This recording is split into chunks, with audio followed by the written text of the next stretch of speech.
विदेश अलिकति रहर पनि थियो। रहरभन्दा बढी बाध्यता थियो। नत्र आफूभन्दा प्यारो परिवार छोड्न कसलाई पो मन थियो।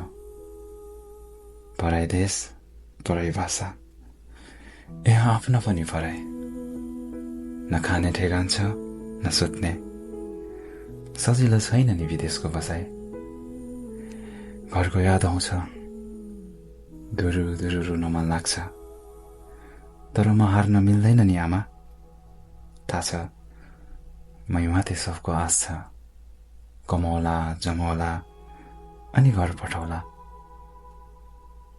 तर यहाँ त आफ्नै पेट पाल्न धौधौ भएको छ।